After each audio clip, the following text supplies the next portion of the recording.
Welcome to my YouTube channel. मेरे channel का नाम है अल्फ़ा प्लस ट्यूटोरियल्स और आप पढ़ रहे हैं 12th क्लास का 3D चैप्टर 3 डायमेंशनल ज्योमेट्री। इसके अंदर मैं इसका लेक्चर 1 ऑलरेडी अपलोड कर चुका हूं। उसके अंदर मैंने equation of straight line in a space उसके 2 फॉर्म मैंने कराए थे और उसके कुछ रिलेटेड क्वेश्चंस भी कराए थे। और ये इस चैप्टर का सेकेंड पार्ट है। इसके अंदर आपको मैं कुछ इंपॉर्टेंट टॉपिक्स क्लियर करूँगा जो बोर्ड पर्पज़ से बहुत ही ज़्यादा इंपॉर्टेंट है। तो लेट स्टार्ट कि हम इसको किस तरह से समझेंगे और इससे रिलेटेड कैसे क्वेश्चंस को सॉल्व करेंगे। बट इससे पहले मैं आपको बता दूं कि आपके कमेंट्स के अकॉर्डिंग ही मैं वीडियोस बनाता हूं। आप जैसे जैसे रिक्वायरमेंट देंगे उसी के अकॉर्डिंग जो है मैं वीडियोस बनाता जाऊंगा। बट मैं किसी रीज़न से थोड़ा बिजी चल रहा हूं जिसकी वजह से मैं कंटिन्यू लेक्चर्स अपलोड नहीं कर पा रहा हूं। बट कुछ टाइम के बाद मैं डेली वीडियोज़ बनाता रहूँगा और आपके लिए अपलोड करता रहूँगा। ठीक है, मिलते हैं। देखिए इस चैप्टर के लिए हम क्या करते हैं। देखिए इस चैप्टर के अंदर इमेजिनेशन बहुत इंपॉर्टेंट है। अगर आप इमेजिनेशन के साथ पढ़ेंगे कि 3D में क्या बात चल रही है, कहाँ से लाइन किधर जा रही है और इससे रिलेटेड जितने भी टॉपिक्स हैं आपको बहुत इजी वे में समझ में आएंगे। तो देखिए आज हम क्या क्या क्लियर करने वाले हैं। सबसे पहला टॉपिक हम क्लियर करेंगे कि एंगल बिटवीन 2 लाइंस क्या होता है। अब ये लाइंस प्लेन के अंदर नहीं है, ये लाइन स्पेस के अंदर हैं और स्पेस के अंदर अगर 2 लाइन होंगी तो उनके बीच का एंगल क्या होगा। तो देखिए इसको समझने के लिए सबसे पहले आप एक 3D स्पेस ले लो। मैंने मान लिया ये एक्स एक्सिस है, वाई एक्सिस है और ये जेड एक्सिस है। अब इसके अंदर अगर आप कोई भी 2 लाइन्स लेते हैं, फॉर एग्जाम्पल मैंने एक लाइन ये ले ली और दूसरी लाइन ये ले ली। ठीक है, इस लाइन को नाम दे दो L1, इसको L2 और इसके बीच का एंगल कितना ले लो, थीटा। ये एंगल आपको निकालना है। तो देखिए इस लाइन की इक्वेशन कंसीडर कर लो, R = A1 + लैम्डा B1। ये लाइन की इक्वेशन आपको पता है, पहले लेक्चर में इस चैप्टर के मैंने आपको क्लियर किया था कि ये A पॉइंट जो है किसी लाइन से पास हो रहा है और B वेक्टर जो है इस लाइन के पैरेलल होता है। अब इसी तरह आप दूसरी लाइन कंसीडर कर लो, R = A2 + μB2। क्लियर। ये मैंने मान ली कि ये 2 लाइन्स हैं स्पेस में, इनके बीच का आपको एंगल क्या करना है, फाइंड करना है। अब देखिए लाइंस के बीच का एंगल निकालने के लिए आपको इसके लिए कुछ इन्फॉर्मेशन दिया होना चाहिए कि हम किस तरह से इसको फाइंड आउट करेंगे। तो उसके लिए ऑलरेडी लाइन की इक्वेशन से हमें पता चलता है कि अगर आप L1 वाली लाइन लेते हैं तो इसके पैरेलल जो वेक्टर होगा वो B1 होगा और इसके पैरेलल जो वेक्टर होगा वो इस तरह देखिए आप ये B2 होगा। तो आप इमेजिनेशन करेंगे कि ये एंगल भी कितने डिग्री होगा, थीटा डिग्री, क्योंकि ये इसके पैरेलल है और ये लाइन इसके पैरेलल है। तो पैरेलल एंगल आपस में क्या होते हैं, इक्वल होते हैं। तो ये एंगल थीटा है तो ये एंगल भी थीटा होगा। तब हमें यहाँ से क्या पता चलता है कि अब आपके पास जो एंगल होगा वो वेक्टर B1 और B2 के बीच का होगा और वही एंगल क्या कंसिडर करा जाएगा कि L1 और L2 के बीच का है। तो इससे हम जो है इसकी वेक्टर फॉर्म निकाल सकते हैं फॉर्मूले की। तो वेक्टर फॉर्म निकालने के लिए हम क्या करेंगे, angle between 2 vectors, angle between 2 vectors B1 and B2, ये एंगल किसके बराबर होगा, angle between L1 and L2 के बराबर। अच्छा, 2 वेक्टर के बीच का एंगल हम कैसे फाइंड करते हैं ये ऑलरेडी आपको पता है। A.B किसके बराबर होता है, A modulus B modulus into cos theta. तो यहाँ से कॉस थीटा किसके बराबर होगा, A.B अपॉन A का मैग्नीट्यूड इंटू B का मैग्नीट्यूड। ये फॉर्मूला ऑलरेडी आपको पता है। तो यहाँ से हम कॉस थीटा की हेल्प से फॉर्मूला हम निकाल सकते हैं। A वेक्टर कौन है, B1, तो B1 डॉट B वेक्टर कौन है, B2 upon B1 modulus into B2 modulus. इस तरह आप ये एंगल क्या कर सकते हैं, फाइंड कर सकते हैं। यहाँ पर कोई वैल्यू आएगी, कॉस में कन्वर्ट करके आप वहाँ से वैल्यू निकाल सकते हैं। अदरवाइज़ अगर आप थीटा लिखना चाहें तो कॉस इन्वर्स यहाँ से आप फाइंड आउट कर सकते हैं। तो ये तो इसका वेक्टर फॉर्म हो गया। अब देखिए 3D के अंदर कुछ टॉपिक्स ऐसे होते हैं कि वेक्टर फॉर्म से निकालना बहुत इजी होते हैं, मतलब क्वेश्चंस को सॉल्व करना, और कुछ ऐसे होते हैं कि स्केलर फॉर्म से या उसका कार्टेशियन फॉर्म से निकालना बहुत इजी होता है। तो आपको दोनों फॉर्म सीखना ज़रूरी है। यहाँ पर मैं इसका कार्टेशियन फॉर्म कराता हूँ आपको, देखिए कैसे। अब ये जो B1 वेक्टर है इसको आप मान लो A1i plus B1j plus C1k। यहाँ पर A1, B1, C1 ये डायरेक्शन रेशियोज़ हैं इस लाइन के, और B2 को मान लो आप A2i plus B2j plus C2k, ये इसके DRs हैं सेकंड वाली लाइन के, और इस वेक्टर के भी DRs हैं क्योंकि पैरेलल हैं तो DRs जो होते हैं वो इक्वल होते हैं, चाहे आप लाइन के माने चाहे इस वेक्टर के माने। तो देखिए यहाँ पर अगर आप फाइंड करेंगे इसका स्केलर कार्टेशियन फॉर्म, तो B1 की जगह क्या आएगा, A1i plus B1j plus C1k dot A2i plus B2j plus C2k upon, इनका मैग्नीट्यूड निकालना आता है, under root A1 square plus B1 square plus C1 square into A2 square plus B2 square plus C2 square. अब देखिए dot product के अंदर I dot I कितना होता है, I डॉट I मीन्स उसके बीच का एंगल 0 डिग्री हुआ, क्योंकि I के साथ आप I ले रहे हैं तो 0 डिग्री cos 0 की वैल्यू कितनी होती है, 1 होती है। क्लियर। तो यहाँ पर I डॉट I वाले या J डॉट J वाले या K डॉट K वाले आप कंसीडर करेंगे, बाकी I डॉट J 0 होगा और I डॉट K सब 0 होगा। डिफरेंट जो यूनिट वेक्टर्स होंगे उनका डॉट प्रोडक्ट 0 होता है। तो यहाँ पर देखिए ये क्या आएगा, A1 A2 plus B1 B2 plus C1 C2, corresponding elements देखिए इनके प्रोडक्ट जो हैं इसके बराबर आएंगे। अंडर रूट किसके बराबर हो गया, ये A1 square plus B1 square plus C1 square under root A2 square plus B2 square plus C2 square, ये इसका हो गया कार्टेशियन फॉर्म। क्लियर। इस फॉर्मूला से आप जो है बहुत ही इजी तरीके से इसका एंगल निकाल सकते हैं दो लाइन के बीच का। अब ये आपके ऊपर डिपेंड करता है कि अगर आपको वेक्टर फॉर्म दे रखी है तो बात वही है, अगर आप यहाँ पर B1 और B2 की वैल्यू रखेंगे तो बिल्कुल सेम वैसे ही निकालेंगे। बेटर है आप यहीं से A1 B1 C1 A2 B2 C2 आप यहाँ से निकाल कर यहाँ पुट कर दीजिए। और एक चीज़ और ध्यान रखिए, यहाँ पर आपको कंफ्यूज नहीं होना है, ये B1 वेक्टर है और ये B2 वेक्टर है। यहाँ B2 स्केलर नंबर है जो इसके डायरेक्शनल रेशियोज़ को रिप्रेजेंट कर रहा है, और यहाँ पर B1 एक स्केलर नंबर है और ये वेक्टर है। तो यहाँ कंफ्यूज होने की ज़रूरत नहीं है। बहुत से बच्चे कंफ्यूज हो जाते हैं कि कहीं पर B1 के साथ B1 दे रखा है तो ऐसे कैसे, मतलब कौन डायरेक्शन रेशियो है कौन वेक्टर है। तो ये चीज़ें आपको थोड़ा सा ध्यान रखना पड़ेंगे, अदरवाइज़ आप कुछ और भी नाम ले सकते हैं इसके अंदर। ठीक है। तो ये आपका फॉर्मूला हो गया एंगल बिटवीन टू लाइंस। दो लाइन के बीच का एंगल हम कैसे फाइंड करते हैं, यहाँ से आप फॉर्मूला लगाकर निकाल सकते हैं। अब यहाँ पर हम दो केस पढ़ेंगे कि अगर ये दोनों लाइन परपेंडिकुलर होती हैं, क्या होती हैं, परपेंडिकुलर। तो केस 1 में मैं डाल देता हूँ कंडीशन ऑफ परपेंडिकुलरिटी, ये मैं बता देता हूँ, आप स्क्रीनशॉट ले लेना बैक करके। देखें यहाँ पर हम पढ़ेंगे केस 1 में हम पढ़ेंगे कंडीशन ऑफ, शॉर्ट में लिख देता हूँ मैं, परपेंडिकुलरिटी। ठीक है। कंडीशन ऑफ परपेंडिकुलरिटी क्या होगा, अगर दो लाइन एक दूसरे पे परपेंडिकुलर हैं तो थीटा कितने डिग्री होगा, 90 डिग्री, और कॉज 90 की वैल्यू कितनी होती है, 0।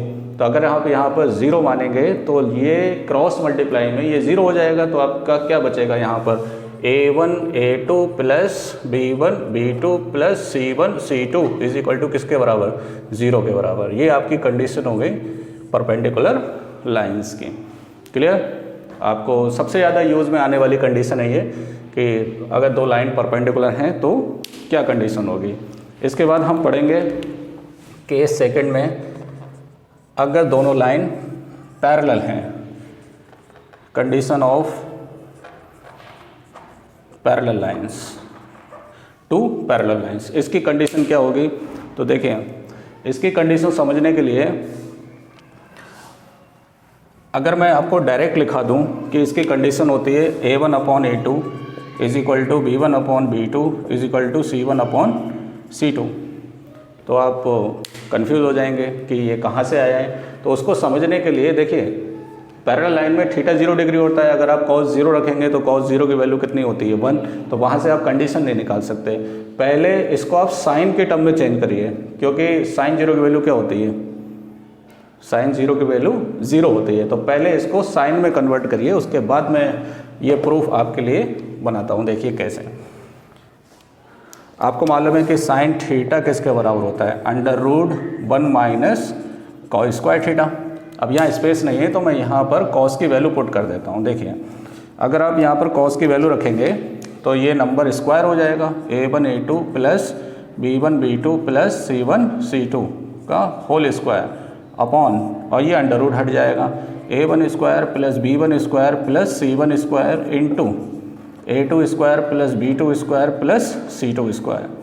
ठीक है, इसको थोड़ा सिंप्लीफाई करेंगे। सिंप्लीफाई करने से हमारे पास एक कंडीशन आएगी निकल कर। देखिए कैसे, अगर आप यहाँ पर एलसीएम लेंगे तो एलसीएम में क्या नंबर आएगा, a1 square plus b1 square plus c1 square into a2 square plus b2 square plus c2 square. अब ये एलसीएम लेंगे तो 1 के साथ मल्टीप्लाई होगा इसका, तो यही नंबर आएगा, a1 square plus b1 square plus c1 square और a2 square plus b2 square plus c2 square minus a1 a2 plus b1 b2 plus c1 c2 का होल स्क्वायर। ठीक है, ये वैल्यू किसकी आ रही है, साइन थीटा की। अब देखिए ये जो नंबर है नोमरेटर में, ये एक आइडेंटिटी की तरह फॉर्म होता है और इसको एग्ज़ाम में किसी ना किसी तरीके से पूछते हैं। जैसे मिसलिनियस का सेकंड क्वेश्चन, इसी एक्सरसाइज का, मिसलिनियस का, इसी चैप्टर का सेकंड क्वेश्चन इसी पे बेस्ड है। तो मैं चाहता हूँ कि आप इसको डायरेक्ट याद करें। देखिए कैसे, वो आपका काम है, आप पहले इसका मल्टीप्लाई करिए, होल स्क्वायर ओपन करिए, तब ये फार्मूला बनेगा। तो देखिए फार्मूला कैसे बनेगा, नीचे का नंबर ऐसे ही रहेगा। नंबर कौन है, a1 square plus b1 square plus c1 square और a2 square plus b2 square plus c2 square. देखिए यहाँ पर स्पेस नहीं है, अदरवाइज मैं इसको मल्टीप्लाई करके इसका होल स्क्वायर ओपन करके और इसको एक फॉर्म बना देता। मैं वो फॉर्म डायरेक्ट लिख रहा हूँ, आप उसे लॉजिकली भी याद करिए जिससे आपको ज़्यादा टाइम वेस्ट ना करना पड़े। तो देखिए ये फॉर्मूला क्या बनता है, अगर आप a1 लेते हैं तो a के बाद b लीजिए आप, तो a1 b2 minus a2 b1 का होल स्क्वायर प्लस, उल्टा कर दीजिए वहीं पर ही। अब a1 के बाद आएगा b1, b के बाद c आता है तो b1 c2 minus b2 c1 का होल स्क्वायर। क्लियर, अब a1 हो गया, b1 हो गया, अब ले लीजिए c1, c के बाद a आता है, c1 a2 minus c2 a1 का होल स्क्वायर। ये आइडेंटिटी इसके बराबर होती है और ये पूरा होल स्क्वायर बनता है 3 टर्म्स में। तो आप इसको, आप रफ वर्क है, ये आपके लिए होमवर्क है, आप ये घर पर आप खुद से करेंगे क्योंकि 9th क्लास में ये कई बार ऐसे क्वेश्चंस भी होते हैं आइडेंटिटी के। तो ये लिखने के बाद देखिए आपके पास ये वैल्यू आ गई साइन थीटा की। अगर थीटा आप 90 डिग्री लेते हैं या 0 डिग्री लेते हैं, if theta is equal to 0 degree, तो साइन 0 की वैल्यू क्या होती है, 0। यहाँ 0 रखने से, स्क्वायर करने से स्क्वायर हट जाएगा, ये वैल्यू भी 0 हो जाएगी और डिनोमिनेटर क्रॉस मल्टीप्लाई होकर क्या हो जाएगा, 0 हो जाएगा। तब ओवरऑल आपके पास जो न्यूमरेटर है ये वैल्यू बचेगी। यहाँ तक आप लिख लीजिए या स्क्रीनशॉट ले लीजिए, इसके आगे का मैं यहाँ से हटा देता हूँ। देखिए टॉपिक आपका चल रहा है angle between 2 lines in 3D। ठीक है, ये नोट कर लीजिए, हो गया। देखिए यहाँ 0 रखेंगे तो साइन 0 की वैल्यू 0। अब ये बड़ा टर्म है, मैं नहीं लिख रहा दोबारा, यहाँ पर आप खुद ही समझ लीजिए। यहाँ पर 0 हो जाएगा तो ये स्क्वायर करेंगे दोनों तरफ तो अंडर रूट हट जाएगा और ये डिनोमिनेटर है, 0 से मल्टीप्लाई होगा तो 0 हो जाएगा। तो ओवरऑल ये बचेगा आपके पास कौन, a1 b2 minus a2 b1 का whole square plus b1 c2 minus b2 c1 का whole square plus c1 a2 minus c2 a1 का whole square is equal to 0। ये वैल्यू बचेगी। अब देखिए 3 नंबर्स का स्क्वायर है तो ये नंबर पॉजिटिव होगा, ये भी पॉजिटिव होगा, ये भी पॉजिटिव होगा।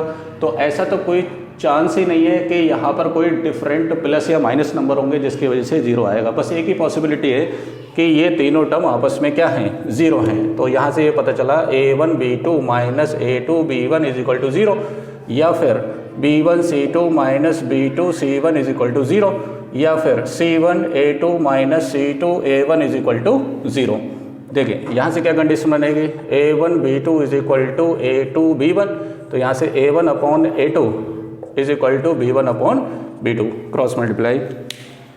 और यहाँ से क्या कंडीशन बनेगी, b1 c2 is equal to b2 c1, तो b1 upon b2 is equal to c1 upon c2। उसको लेने की ज़रूरत ही नहीं है, from this one and this one, ये वैल्यू इसके बराबर और ये वैल्यू इसके बराबर। तो यहाँ से क्या आया, A1/A2 is equal to B1/B2 is equal to C1/C2। This is the condition of parallel line. अब आपको मैं याद दिला दूँ, 10th क्लास के अंदर 2D के अंदर आपने पढ़ा होगा कि कंडीशन ऑफ पैरेलल लाइन, उसके अंदर ये नहीं होता है, उसके अंदर इज नॉट इक्वल टू होता है। ये कोइंसिडेंट लाइन की कंडीशन होती है 2D के लिए, बराबर। बट वहाँ उसका और इसका कोई रिलेशन नहीं है, आप कंफ्यूज ना हो, फिक्सिशियस चीज़ें मन के अंदर ना बनाएं। जो कॉन्सेप्ट क्लियर होता है उस पर ही आप ध्यान दीजिए कि ये यहाँ पर A1 B1 C1 A2 B2 C2 ये सब आपके डायरेक्शन रेशियोज़ हैं, कोफिशिएंट नहीं है एक्स और वाई के। क्लियर, ये लिख लीजिए, ये कंडीशन हो गई आपकी। ठीक है, ये टॉपिक आपका एक क्लियर हो गया कि एंगल बिटवीन टू लाइन, उसकी दो कंडीशन होती हैं कि पैरेलल लाइन की कंडीशन क्या होती है, परपेंडिकुलर की क्या होती है। इसी पे बेस्ड एग्जाम में, बोर्ड एग्जाम में क्वेश्चंस पूछे जाते हैं और कॉन्सेप्ट क्लियर होंगे आपके, तो आपको डरने की ज़रूरत नहीं है। बहुत ही सिंपल चैप्टर है। अगर आपको कंडीशंस वगैरह सब अच्छे से आ जाती हैं तो ये ओरल क्वेश्चंस की तरह आप सॉल्व कर सकते हैं। ठीक है, इससे रिलेटेड क्वेश्चन करते हैं। क्वेश्चन नंबर 8 देखें, इसके अंदर बोला है इन्होंने find the angle between the pair of lines, इनके बीच का एंगल बताना है। अब देखिए, ये लाइंस आपको कार्टेशियन फॉर्म में दी। अगर वेक्टर फॉर्म में दिया होता तब भी कोई प्रॉब्लम नहीं थी, आप चाहे वेक्टर फॉर्म से निकालिए आंसर, चाहे कार्टेशियन फॉर्म से निकालिए। तो मैं सजेस्ट करूंगा कि आप कार्टेशियन फॉर्म से निकाला करें, कार्टेशियन फॉर्म से थोड़ा ईजी रहता है, क्योंकि जिन लोगों का वेक्टर क्लियर नहीं होता है तो वो थोड़ा कंफ्यूज रहते हैं कि पता नहीं ये कहाँ से वैल्यू आएगी, एक कॉन्फिडेंट नहीं होते हैं वो लोग जो हैं। तो आप यहाँ से अगर वेक्टर फॉर्म दिया हो तो कार्टेशियन फॉर्म में कन्वर्ट कर सकते हैं। यहाँ से देखिए, यहाँ पर ये आपका हो गया A1। देखिए इक्वेशन क्या होती है, x minus x1/a is equal to y minus y1/b is equal to z minus z1/c। तो आपको x1 y1 z1 तो चाहिए नहीं, तो आपको ABC चाहिए, बैलेंस इक्वेशन है यहाँ से। तो आप देखेंगे अगर A1 B1 C1 x1 y1 z1, तो यहाँ से A1 B1 C1 कितना है 3 5 4, और A2 B2 कितना है 1 1, और C2 कितना है 2। तो यहाँ से आप फॉर्मूला लगा सकते हैं, cos theta is equal to क्या होता है formula, A1 A2 plus B1 B2 plus C1 C2 upon under root A1 square B1 square plus C1 square under root A2 square plus B2 square plus C2 square. देखिए यहाँ पर A1 कितना है 3, A2 कितना है 1 5 1 4 2 under root 3 square 5 square plus 4 square under root 1 square plus 1 square plus 2 square. तो ये हो गया आपका 3 बन जा 3, 5 बन जा 5, 4 2 जा 8, 3 3 जा 9 प्लस 25 प्लस 4 4 जा 16 अंडर रूट 1 1 प्लस 4।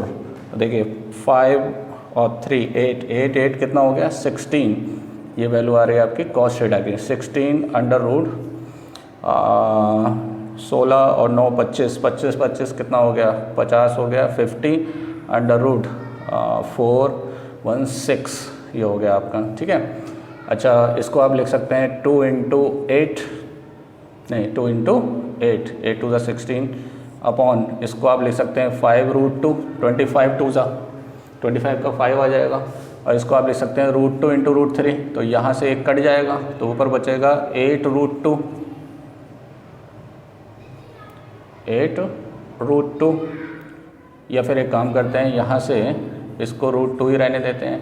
क्लियर, तो ये हो जाएगा आपका 2 into 8 upon 5 into root 2 into root 3, 2 से 2 कैंसिल हो जाएगा, तो आंसर आ जाएगा 8 अपॉन 5 रूट 3। अगर आप रैशनलाइज करना चाहें तो रूट 3 अपॉन रूट 3, तो ये हो गया 8 root 3 upon 5 into 3 8 root 3 upon 15। ये आपका आ गया कॉस थीटा। तो थीटा इज इक्वल टू हो गया कॉस इनवर्स 8 रूट 3 अपॉन 15। ये आपका आंसर हो गया इसका। बात वही है, आप इसको अंदर मल्टीप्लाई करते हैं 6 5 सा 30। ठीक है, 300 होता 300 को आप 100 इंटू 3 लिखते हैं, तो 100 इंटू 3, फिर वहाँ से 10 कॉमन आता है, 5 2 से 10 वही तो आ रहा है। तो आपके ऊपर है ये कैसे कैलकुलेशन करना है, ये लिख लीजिए, ये इसका आंसर हो गया। क्लियर? तो इस तरह से अगर आपके कॉन्सेप्ट क्लियर हैं तो फार्मूला रखिए, वैल्यूज़ रखिए इसमें और फाइंड आउट कर सकते हैं आप यहाँ से। ठीक है, चलिए ये टॉपिक आपका क्लियर हो गया। अब इस लेक्चर के अंदर सेकेंड टॉपिक जो होगा वो होगा आपका स्क्यू लाइन्स क्या होती हैं। स्क्यू लाइन्स क्या होती हैं, ये 12th के अंदर इसका कॉन्सेप्ट है। इससे पहले आपने किसी भी प्रीवियस क्लासेस में नहीं सुना होगा कि स्क्यू लाइन्स क्या होती हैं। अब देखिए मैं आपको बताता हूँ कि स्क्यू लाइन्स क्या होती हैं। आपने 9th के अंदर या 10th के अंदर पढ़ा होगा कि प्लेन के अंदर, एक ही प्लेन के अंदर, जैसे कहने का मतलब या आप ज़मीन पर 2 लाइन बनाएं या किसी दीवार पर 2 लाइन बनाएं, तो एक जगह पर अगर आप 2 लाइन बनाते हैं और अगर वो पैरेलल होती हैं तो वो कभी भी एक दूसरे को इंटरसेक्ट नहीं करती हैं। और अगर आपने नॉन पैरेलल लाइन बनाई तो वो डेफिनेटली कहीं ना कहीं एक दूसरे को क्या करेंगे, इंटरसेक्ट करेंगे। तो यहाँ से एक डेफिनेशन बनी थी कि वो लाइन जो एक दूसरे को इंटरसेक्ट नहीं करती हैं तो वो पैरेलल लाइन होती हैं, और जो इंटरसेक्ट करती हैं वो नॉन पैरेलल लाइन होती हैं। अब हम इसका उल्टा बोलेंगे। अब वो बात आएगी आपकी 3D के अंदर कि 3D के अंदर किस तरह से हम स्क्यू लाइन्स को डिफाइन करेंगे। ऐसी लाइन जो नॉन पैरेलल हैं तो डेफिनेटली ये इंटरसेक्ट करेंगे, लेकिन 3D के अंदर वो लाइन जो नॉन पैरेलल है फिर भी एक दूसरे को इंटरसेक्ट नहीं करती हैं, तो ऐसी लाइंस को हम क्या बोलते हैं, स्क्यू लाइंस बोलते हैं। स्क्यू लाइन कैसे, देखो अभी ये कोई लाइन स्पेस में ऐसे जा रही है और दूसरी लाइन स्पेस में ऐसे जा रही है, तो ये एक दूसरे को इंटरसेक्ट नहीं कर रही हैं, लेकिन फिर भी ये पैरेलल लाइन नहीं है। अब ये देखो इंटरसेक्ट नहीं करता है तो ये पैरेलल लाइन नहीं है, और स्पेस के अंदर अगर ये इंटरसेक्ट नहीं कर रहा है एक दूसरे को और नॉन पैरेलल है, तो ऐसी कैसी कंडीशन है कि नॉन पैरेलल हो और इंटरसेक्ट ना करें। तो यही कंडीशन है कि एक लाइन आप यहाँ से निकाल दीजिए, एक लाइन आप यहाँ से निकाल दीजिए स्पेस के अंदर, तो ये वाली लाइन इस प्लेन के अंदर होगी और ये वाली लाइन इस प्लेन के अंदर होगी, तो ये एक ही प्लेन पे लाइन जो है लाइन नहीं करेंगे। इनको हम बोलते हैं non coplanar lines. Skew lines जो होती हैं वो क्या होती हैं, नॉन कोप्लेनर, मतलब ये एक ही प्लेन पर लाई नहीं करती हैं। एक लाइन दूसरे प्लेन पर होगी और दूसरी लाइन दूसरे प्लेन पर होगी, तब वो एक दूसरे को नॉन पैरेलल होंगी तब भी इंटरसेक्ट नहीं करेंगे। तो ऐसे लाइंस को हम क्या बोलते हैं, स्क्यू लाइंस बोलते हैं। तो देखिए इसको मैं बना के बता देता हूँ आपको। एक 3D प्लेन ले लीजिए, ठीक है, एक्स वाई और जेड। यहाँ पर आप एक बना लीजिए, जैसे रूम होता है ना क्यूबिक, इस तरह से आप एक रूम बना लीजिए इमेजिनेशन के लिए। तो देखिए ये इसका फ्लोर है, ये इसकी रूफ हो गया, ये इसका फ्लोर हो गया, ये इसकी चारों दीवार हो गई। तो देखिए अगर एक लाइन फॉर एग्ज़ाम्पल आप बनाते हैं इसकी छत पर, तो एक लाइन मान लो आपने ऐसे बनाई, ठीक है, तो एक लाइन तो ये जा रही है, और दूसरी लाइन आपने मान लो ये बनाई यहाँ से डायगनली, तो ये वाली लाइन ऐसे है इस तरीके से, और ये वाली लाइन कैसे है, ऐसे है। तो ये नॉन पैरेलल है। आप सोचो मैं आगे बढ़ा के इसे मिला दूं तो ऐसा नहीं होगा, क्योंकि ये ऊपर से निकल जाएगी और ये साइड से निकल जाएगी। तो ऐसी लाइंस को हम क्या बोलते हैं, स्क्यू लाइंस बोलते हैं। तो what are the skew line in 3D या इन स्पेस?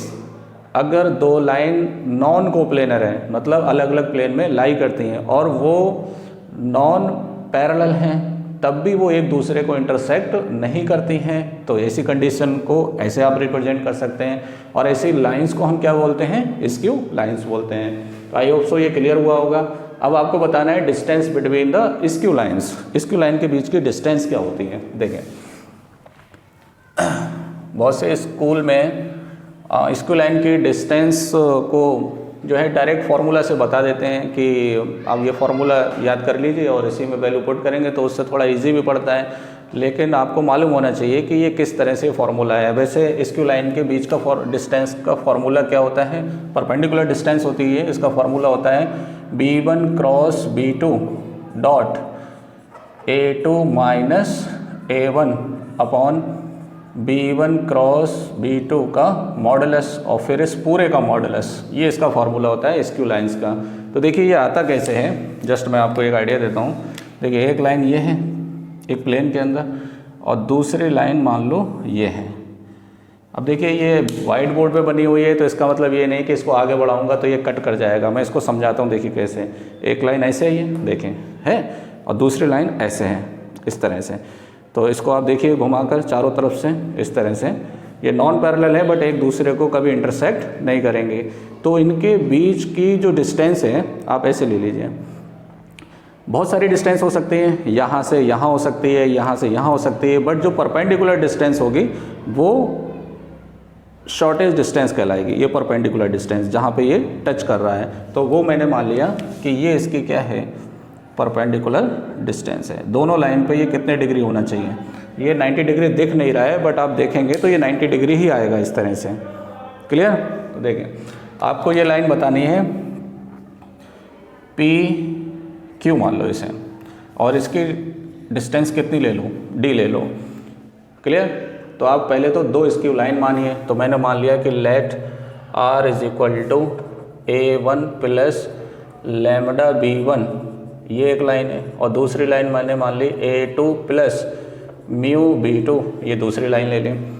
अब यहाँ पर A1 और A2 क्या है, इस देखिए इसको मैं समझाने के लिए मैं 3D प्लेन ले लेता हूँ इस तरह से, ताकि आपको समझ में आए X Y Z। तो यहाँ पर मैंने कंसिडर कर लिया कि इस पर एक पॉइंट है S मान लो, यहाँ से इसका पोजीशन वेक्टर कितना है A1, और यहाँ पर ले लो T, तो यहाँ पे इसका पोजीशन वेक्टर कौन है A2। तो ये वाली जो लाइन होगी, सॉरी सीधा बनाऊँ इसे मैं, ये वाली जो लाइन है आपकी ST, ये वेक्टर होगा और इसकी वैल्यू कितनी होगी A2 माइनस A1। ये तो आपको पता ही है, ट्राइंगल एडिशन लॉ लगाइए आप यहाँ से, और A2 माइनस A1 करेंगे तो आपके पास ST आ जाएगा। तो ST वेक्टर किसके बराबर है, A2 vector minus A1 vector. अब A1 A2 कौन है, ये वो लाइन के पॉइंट हैं जिससे लाइन क्या हो रही है, पास हो रही है। क्लियर? अब इसको समझने के लिए देखिए PQ कैसे निकालेंगे। PQ निकालने के लिए अभी मैं इसको हटा देता हूँ, अदरवाइज़ बहुत हेक्टिक हो जाएगा, ये पता नहीं क्या क्या बना दिया है। तो आप यहाँ से बनाकर सेकंड फिगर फिर से बनाएं, ठीक है। ये मैं हटा देता हूँ यहाँ से ताकि ये समझ में आए आपके। ये हटाने के बाद आप एक इमेजिनेशन करिए, अगर ये लाइन आगे मैं बढ़ाऊँ और ये वाली लाइन बढ़ाऊँ और इनके बीच का एंगल अगर मैं कितना ले लूँ, थीटा ले लूँ, तो आपको PQ लाना है। तो देखिए आपने पढ़ा होगा, अगर ये वेक्टर A है और ये वेक्टर B है तो B का A पर जो प्रोजेक्शन होता है वो 90 डिग्री पे होता है, और इसकी वैल्यू किसके बराबर होती है, B cos थीटा के बराबर। B का A पर प्रोजेक्शन क्या होगा, B cos थीटा। इसी तरह ST का प्रोजेक्शन किसके ऊपर, PQ के ऊपर। हम क्या लिखेंगे, projection of ST vector on PQ vector. तो वो प्रोजेक्शन किसके बराबर होगा, PQ vector is equal to, या आप इसको वेक्टर फॉर्म में नहीं लें क्योंकि प्रोजेक्शन तो एक वैल्यू होती है। तो projection of ST on PQ, तो PQ किसके बराबर हो जाएगा, ST cos थीटा के बराबर। तो यहाँ से PQ लाने के लिए आपको क्या चाहिए, ST cos थीटा। तो देखिए ST तो आपके पास है, A2 माइनस A1 का मैग्नीट्यूड आ जाएगा, लेकिन cos थीटा आप कैसे लेकर आएंगे। तो cos थीटा लाने के लिए इन दोनों वेक्टर के बीच का एंगल कितना है, थीटा। अब ये तो वेक्टर फॉर्म में है, ये वेक्टर फॉर्म में नहीं है, तो मैंने मान लिया कि PQ के डायरेक्शन में इसका यूनिट वेक्टर कितना ले लो आप, n कैप। अगर आपको कोई स्केलर नंबर दिया है तो आप उसे वेक्टर फॉर्म में इजीली कन्वर्ट कर सकते हैं, आप n कैप से मल्टीप्लाई कर दीजिए। अब वो n कैप की कंडीशन ये है कि वो आपके पास मौजूद होना चाहिए, मतलब आपको पता होना चाहिए कि वो n कैप कौन सा वेक्टर है। तो उसके लिए आप देखिए, इस लाइन का एक वेक्टर आपको इसमें दे रखा है, वो कौन है, B1, ये वेक्टर B1 है।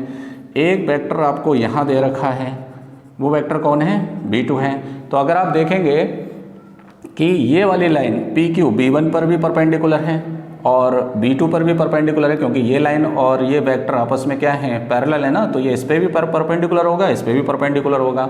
तो इससे ये पता चला कि अगर आप B1 और B2 का क्रॉस देखेंगे तो उसका नॉर्मल वेक्टर किधर आता है, ऊपर की तरफ। आपने पढ़ा होगा ये A वेक्टर है, ये बी वेक्टर है, तो अगर आप इसका क्रॉस निकालते हैं तो किधर आता है, एंटी क्लॉकवाइज डायरेक्शन में ऊपर की तरफ, that is called A cross B. अगर इसका यूनिट वेक्टर निकालेंगे तो इसके मैग्नीट्यूड से आप क्या कर दीजिए, डिवाइड कर दीजिए। तो इसका जो डायरेक्शन है पी क्यू का, वो डायरेक्शन वही होगा जो b1 क्रॉस b2 का होगा। तो कहने का मतलब यहाँ से हम n कैप निकाल सकते हैं। तो n कैप किसके बराबर होगा, b1 cross b2 upon magnitude of b1 cross b2। Clear, ये बात समझ में आई। देखो हमारे पास पी क्यू डिस्टेंस दी थी और उसका मैग्नीट्यूड था d, बट उसका डायरेक्शन नहीं पता था। तो डायरेक्शन पता करने के लिए हमने ये बोला कि ये दो वेक्टर हैं b1 और b2, ये लाइन b1 पर भी परपेंडिकुलर है। क्यों, क्योंकि ये b1 इसके पैरेलल है। जब इसके पैरेलल है और ये लाइन इस पे परपेंडिकुलर है तो b1 के भी परपेंडिकुलर होगा, इसी तरह b2 के भी परपेंडिकुलर होगा। तो ये लाइन का डायरेक्शन किधर जा रहा है, ऊपर की तरफ। मतलब ये किसको शो कर रहा है, b1 और b2 के क्रॉस को। अब b1 और b2 के क्रॉस में जो यूनिट वेक्टर होगा उसके मैग्नीट्यूड से आप क्या कर दीजिए, डिवाइड कर दीजिए। तो यहाँ से आप पी क्यू वैक्टर ला सकते हैं। तो पी क्यू वैक्टर किसके बराबर है, डी एन कैप के। एन कैप की वैल्यू मैं बाद में पुट कर दूंगा। अब यहाँ से आप फॉर्मूला लगा सकते हैं दो वेक्टर के बीच का angle cos theta. Cos theta क्या होगा, ए डॉट बी अपॉन ए का मैग्नीट्यूड बी का मैग्नीट्यूड। तो ए वेक्टर कौन है, S T vector dot P Q vector magnitude of S T vector into magnitude of P Q vector. तो यहाँ पर एस टी वैक्टर कितना है, एस टी वैक्टर है आपका A2, या फिर आप पहले पी क्यू के हिसाब से ले लें, क्योंकि डॉट प्रोडक्ट कॉम्यूटेटिव होता है ना, तो थोड़ा सिस्टमेटिक वे में ही पढ़ो इसे। पी क्यू वैक्टर डॉट आपका हो गया एस टी वैक्टर। क्लियर, तो पी क्यू वैक्टर कितना है, पी क्यू वैक्टर है आपका डी एन कैप डॉट, और ये कौन है आपका A2 एस टी वैक्टर, देखो A2 minus A1 vector upon ये हो गया एस टी। तो एस टी लिख दो या वेक्टर लगा के मैग्नीट्यूड लिख दो। और ये कौन हो गया, पी क्यू। क्लियर, और पी क्यू का मैग्नीट्यूड किसके बराबर आएगा, डी के बराबर, क्योंकि एन कैप का तो मैग्नीट्यूड 1 हो गया ना। तो यहाँ से डी से डी क्या हो जाएगा, कैंसिल हो जाएगा। क्लियर, अब मैं यहाँ से स्पेस नहीं है, यहाँ लिख देता हूँ मैं। देखिए कैसे, ये चीज़ तो क्लियर हुई होगी आपकी। देखिए पी क्यू वैक्टर लिख दिया मैंने, एस टी वैक्टर लिख दिया।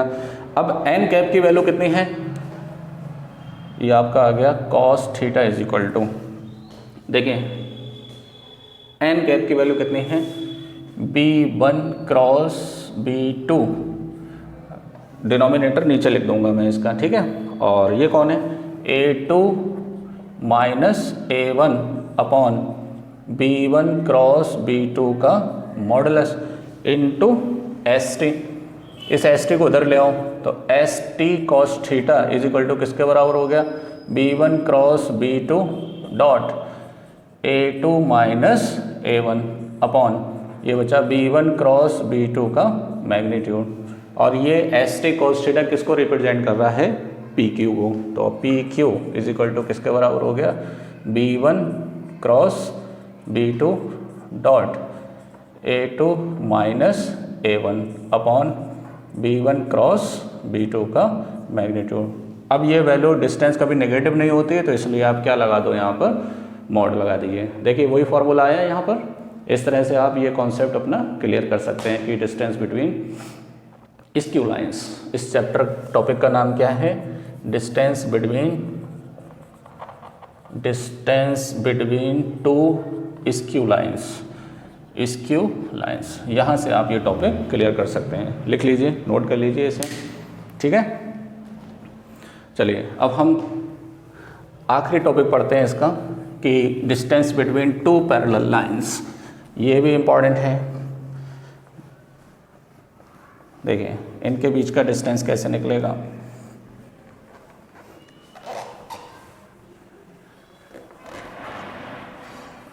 देखिए अब ये पैरेलल हैं, 3D के अंदर हैं, तो यहाँ पर आप देखिए एक लाइन ये मान लो आप L1 और एक लाइन ये ले लो L2।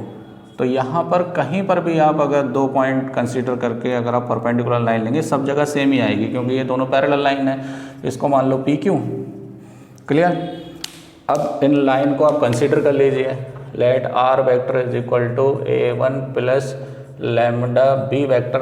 अब देखिए मैं यहाँ B1 इसलिए नहीं लिख रहा हूँ, उसकी कंडीशन मैं आपको बताता हूँ, A2 plus mu B vector, क्योंकि अगर आप इस लाइन के पैरेलल आप कोई वेक्टर लेते हैं B वेक्टर या B1 लेते हैं, फिर इसके वेक्टर लेंगे, इसके भी पैरेलल लेंगे, तो ये वेक्टर ऑलरेडी दोनों के ही क्या है, पैरेलल है। तो यही इसका डिस्क्रिमिनेशन होता है कि पैरेलल लाइन और स्क्यू लाइंस में डिफरेंस क्या होता है। स्क्यू लाइन में दोनों अलग अलग होते हैं B1 B2, बट पैरेलल में आप एक ही वेक्टर को कंसीडर करेंगे, क्योंकि ये इसके लिए भी वही काम करेगा जो इसके लिए काम करेगा।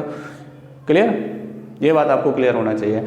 और इसको समझने के लिए, इसका फॉर्मूला बताने के लिए, देखिए इसका फॉर्मूला होता क्या है कि distance between the two parallel line, इसका फॉर्मूला होता है B vector cross A2 minus A1 vector upon B vector का मैग्नीट्यूड। देखिए कैसे आएगा, इस पर एक पॉइंट ले लीजिए आप S, क्लियर, और दूसरा पॉइंट यहीं से कंसीडर कर लीजिए, इस पॉइंट को मान लो आप T मान लो, ठीक है, चाहे Q मानो चाहे T मानो, कोई फ़र्क नहीं पड़ता है। सीधा बनाऊँ इसको मैं यहाँ से ये, और इनके बीच का एंगल कितना ले लूँ, थीटा ले लूँ। क्लियर? अब देखिए आपको लाना है PT। तो अगर मैं इस वाले ट्राइंगल की बात करूँ, इन ट्राइंगल PST, अगर मैं साइन थीटा लगाता हूँ तो साइन थीटा क्या होगा, परपेंडिकुलर अपॉन हाइपोटेन्यूस ST। तो यहाँ से PT किसके बराबर हो जाएगा, ST साइन थीटा। क्लियर?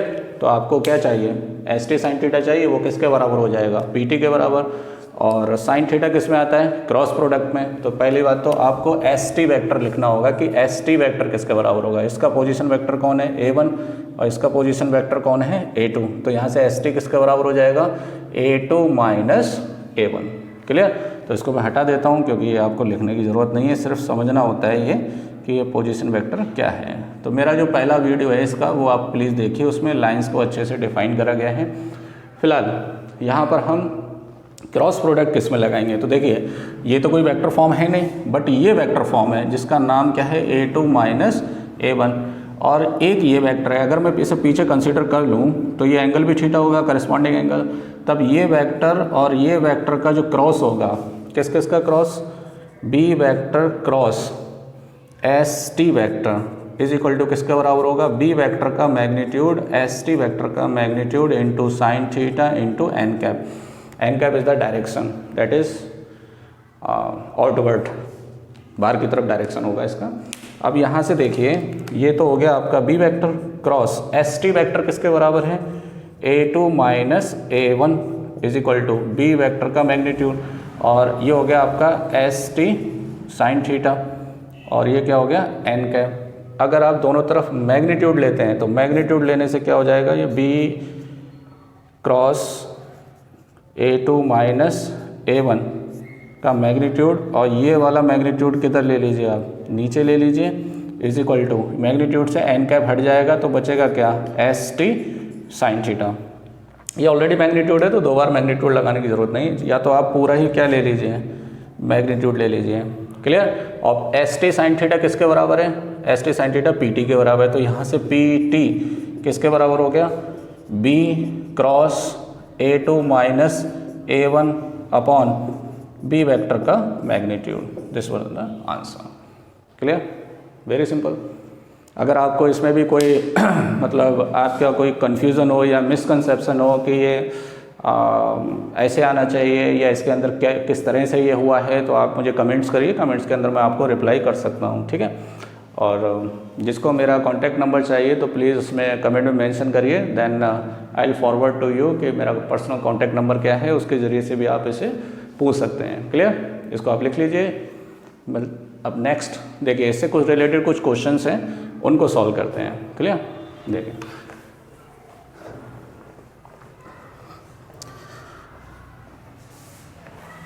इसमें बहुत पेशेंस रखने की ज़रूरत होती है। जल्दबाजी में ये क्वेश्चन गलत भी हो सकते हैं, बट आप थोड़ा सा पेशेंस रखिए। और हाँ, एक चीज़ और, इसके अंदर जब मैंने आपको इसका वेक्टर फॉर्म कराया है, मैंने इसको सॉल्व करने के लिए कि distance between the skew lines क्या होती हैं और distance between the parallel line क्या होती हैं, बट मैं सजेस्ट करूंगा कि आप इसको वेक्टर फॉर्म से सॉल्व करें। जैसे एंगल बिटवीन टू लाइंस आप सॉल्व करें स्केलर फॉर्म से, और distance between the skew line और पैरेलल लाइन आप करें वेक्टर फॉर्म से, क्योंकि वेक्टर फॉर्म से आपको बहुत इजी पड़ेगा ये। अगर मैं स्केलर फॉर्म कराऊंगा तो ये बहुत ही लेंदी हो जाएगा और उसके फॉर्मूले भी याद करना मुश्किल है, ठीक है। चलिए एग्जाम्पल नंबर 11 देखिए। 11 में क्या बोला है इन्होंने कि find the shortage distance between the lines L1 and L2 whose vector equations are ये। अब इसके अंदर पहली लाइन है आपकी R is equal to I plus J plus lambda 2i minus J और प्लस के, और दूसरी इक्वेशन है 2i plus J minus K plus mu 3i minus 5j plus 2k। तो यहाँ से देखिए पहले हम आइडेंटिफाई करेंगे कि ये स्क्यू लाइन है या पैरेलल लाइन है। ये B1 और B2 हैं, ये दोनों डिफरेंट हैं, तो ये स्क्यू लाइन को क्या करेंगे, रिप्रेजेंट करेंगे। और स्क्यू लाइन का डिस्टेंस का फॉर्मूला मैंने क्या बताया था, distance is equal to modulus of B1 cross B2 dot A2 minus A1 upon B1 cross B2 का मैग्नीट्यूड। तो यहाँ से सबसे पहले आप सारी वैल्यूज़ आपको पता होना चाहिए, ये B1 है, ये B2 है, ये A1 है, ये A2 है। तो यहाँ से सारी वैल्यूज़ आप निकालिए, फॉर्मूले में रखिए और आंसर ले लीजिए, ठीक है। तो यहाँ से देखिए सबसे पहले A1 बताओ कौन है। A1 है I plus J plus 0k लिख लीजिए, ताकि माइनस करने में थोड़ा सा कन्फ्यूज़न ना हो इसके अंदर। और A2 किसके बराबर है, 2i प्लस जे माइनस के, ये पोजीशन वेक्टर है उस पॉइंट के जो लाइन पे लाई कर रहे हैं। तो यहाँ से आप A2 vector minus A1 vector निकाल सकते हैं। माइनस करिए, i बचेगा 2i माइनस i और j माइनस जे प्लस 0j और माइनस के। क्लियर, ये वैल्यू किसकी आई, A2 माइनस A1 की। यहाँ से ये वैल्यू ये हो गई। देखिए माइनस करेंगे, इसमें से माइनस होगा, ये होगा 1 माइनस 0 1 और माइनस का ही आएगा ये, और ये j माइनस जे क्या हो जाएगा, 1 माइनस 1 0j हो जाएगा। अब यहाँ से आप निकालिए B1 कितना है, 2i माइनस जे प्लस के, और B2 कितना है 3i minus 5j plus 2k। Clear, इसका क्रॉस निकालने के लिए डिटर्मिनेंट वाला फॉर्मूला लगाएंगे जो आप 11th क्लास से पढ़ते हुए आ रहे हैं फिजिक्स के अंदर। पहले यहाँ पर आप यूनिट वेक्टर लिखेंगे i j k, क्योंकि क्रॉस प्रोडक्ट एक खुद एक वेक्टर आता है तो इसलिए i j k की फॉर्म में लिखेंगे। बाकी कोफिशिएंट लिखेंगे 2 माइनस 1 1 और 3 माइनस 5 2।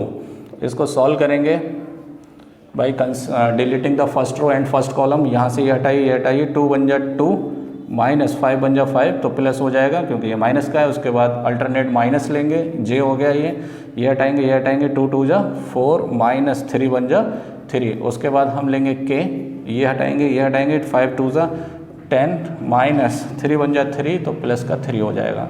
तो यहाँ से ये वैल्यू आएगी 3i और माइनस j और माइनस 7k।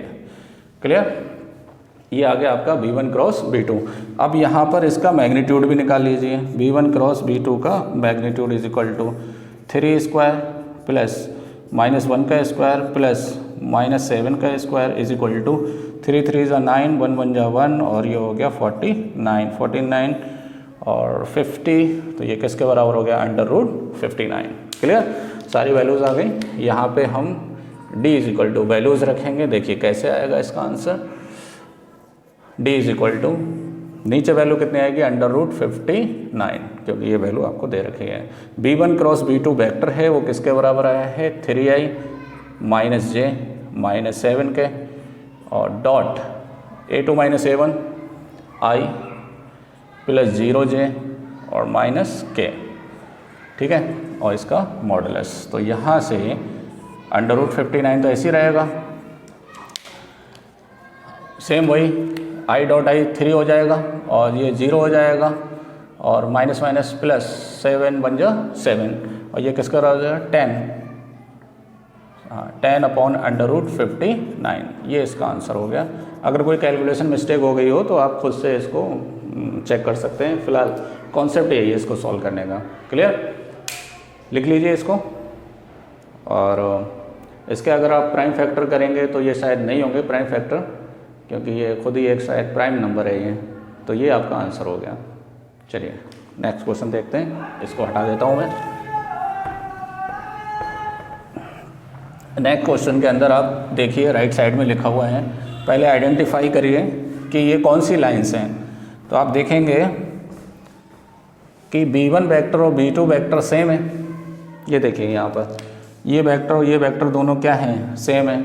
तो ये आपको पैरेलल लाइंस को रिप्रेजेंट कर रहा है, ये लाइन पैरेलल लाइंस हैं, ठीक है। तो यहाँ पर पहले A1 लिखो, A1 किसके बराबर है, I + 2j, I + 2j - 4 के, और A2 वेक्टर किसके बराबर है, 3I और +3j - 5 के। क्लियर। तो यहाँ से आप निकाल लीजिए A2 vector minus A1 vector, तो 3 - 1 2I और 3 माइनस तो प्लस का j और प्लस का नहीं माइनस का k, क्योंकि ये -5 है, माइनस में प्लस हो जाएगा तो माइनस का k। यहाँ से A2 - A1 आ गया। और B वेक्टर किसके बराबर है, 2I + 3j + 6k। क्लियर। यहाँ से इसका मैग्नीट्यूड निकाल लीजिए, यहाँ से 2 का square plus 3 square plus 6 square, 2 2 जा 4, 3 3 जा 9, 6 6 जा 36, 36 40 49 और 49 से कितना आ जाएगा 7। तो ये बी वेक्टर का मैग्नीट्यूड आ गया। डिस्टेंस का फॉर्मूला आपको पता है, distance between the two parallel line is equal to क्या होता है formula, B vector cross A2 - A1 vector upon B vector का मैग्नीट्यूड क्लियर। तो यहाँ से B वेक्टर कौन है, B वेक्टर हो गया आपका 2I + 3j + 6k, इसका क्रॉस किसके साथ 2I + j - k अपॉन, और ये कितना है 7। अब देखिए इसको आप वही डिटर्मिनेंट फॉर्म से आप सॉल्व कर लीजिए इसे। इसके आगे आप बॉक्स में सॉल्व कर सकते हैं इसे, मैं इधर बना देता हूँ इसे, ठीक है। तो ये हो जाएगा I j k, cross product निकालना है आपको इसका, I j k, उसका इसका कोफिशिएंट कौन है 2 3 6 2 1 - 1। यहाँ से सॉल्व करिए इसे, I हो गया तो ये गया 3 1 जा 3 - 6 और माइनस j, ये जाएगा 2 1 जा 2 -2 -6 2 जा 12 और प्लस का k, ये जाएगा 2 1 जा 2 -3 2 जा 6। तो ये हो जाएगा आपका -9I और प्लस 14j और -4k। क्लियर। इसका मैग्नीट्यूड ले लीजिए आप, B क्रॉस A2 - A1 का मैग्नीट्यूड बराबर किसके बराबर आएगा, √-9 का स्क्वायर प्लस 14 का स्क्वायर प्लस -4 का स्क्वायर। तो 9 का हो गया 81, 9 का हो गया 81 प्लस 14 का हो गया 196 और प्लस 16। तो देखिए 196 इसमें 4 डालो 200 हो गया और 212, ठीक है 212 और 81 कितना हो गया 293।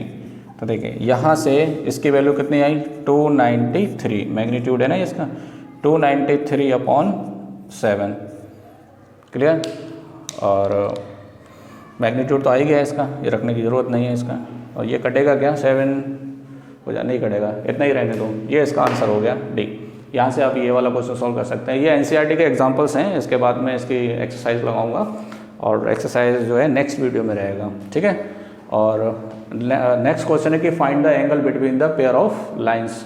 तो ये आपके लिए होमवर्क है, ये आप खुद से करिए, जैसे मैं एक क्वेश्चन करा चुका हूँ, ठीक है। ये इसका B1 वेक्टर है, ये B2 वेक्टर है, तो यहाँ से A1 B1 C1 A2 B2 C2 आप यहाँ पर फॉर्मूले के अंदर आप रख सकते हैं। फॉर्मूले में रखकर आप यहाँ से इसको सॉल्व कर सकते हैं कि एंगल बिटवीन टू लाइंस क्या होता है, ठीक है।